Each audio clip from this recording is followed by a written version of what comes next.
안녕하세요. 1리터의 눈물 최인규입니다. 지금 베트남은 박항서 열풍. 베트남은 요즘 이 사람 때문에 뜨겁죠. 베트남 축구 역사를 다시 쓰고 있는 한국 국적의 이방인. 국민 영웅, 마법사, 기적, 최고의 수식어로도 부족한 이 사람은 바로 베트남 축구 국가대표팀 박항서 감독님입니다. 지난 8월 19일 인도네시아 자와바라주 위바와 목티 스타디움에서 종료 휘슬이 울리는 순간 환호와 함성이 경기장을 떠나갈 듯이 울렸습니다. 16강 진출을 확정지은 베트남이 유력한 우승 후보로 꼽히는 일본을 1대 0으로 격파한 순간이었죠. 일본과 베트남의 국제축구연맹 피파 랭킹은 각각 55위와 102위. 베트남 축구대표팀이 23세 이하 경기나 A매치에서 일본을 꺾은 건 이번이 처음이었다고 합니다. 3경기 6득점, 무실점의 놀라운 기록. 와, 그 중심에는 박항서 감독님이 있었다니 참 신기하네요. 박항서 감독님이 처음부터 환영을 받았던 건 아니었습니다. 박항서 감독님은 베트남에 처음 왔을 때 여론 또한 정말 차가웠죠.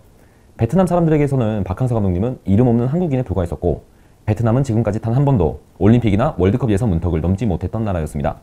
피파 랭킹 102위. 불과 2년 전까지만 해도 아시안 챔피언십 대회에서 예선 3전 3패 기록을 했었던 나라. 박항서 감독님은 이런 나라에서 보란듯이 마법을 부렸습니다.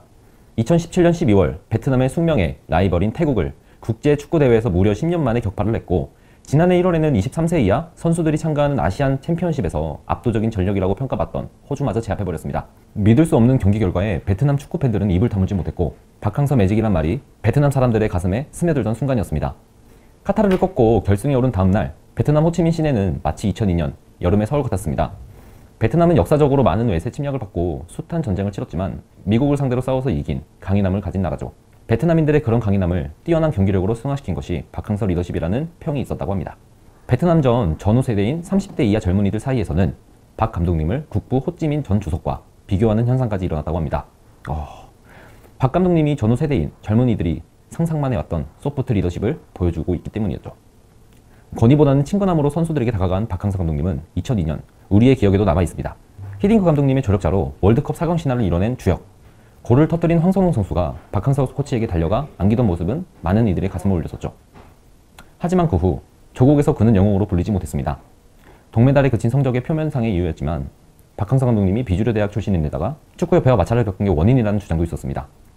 지도자로서 성적은 준수했지만 그에게 손을 내민 곳은 없었죠. 그러나 2017년 박항서 감독님은 외국인의 감독의 무덤으로 불리던 베트남으로 향했고 1년 만에 베트남의 국민 영웅의 반열에 올랐습니다. 박항서 열풍이 우리에게 남다르게 다가오는 이유는 또 있습니다.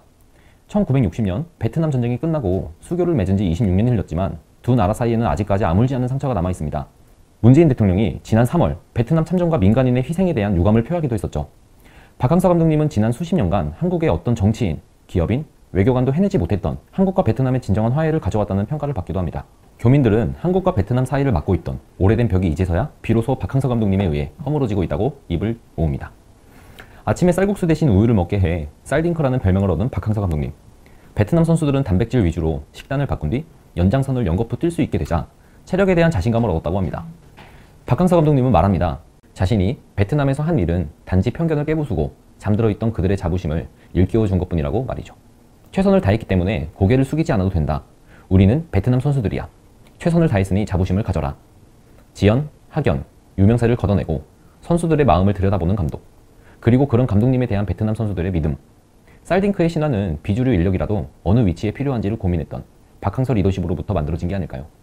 어쩌면 쌀딩크는 비단 베트남뿐만 아니라 우리에게도 절실한 존재라고도 생각합니다. 오늘은 여기까지 준비했습니다. 궁금하신 사항이나 문제점을 댓글로 남겨주시면 한 분 한 분 소중히 댓글 남겨드리도록 하겠습니다. 감사합니다. 1리터의 눈물 최인규였습니다.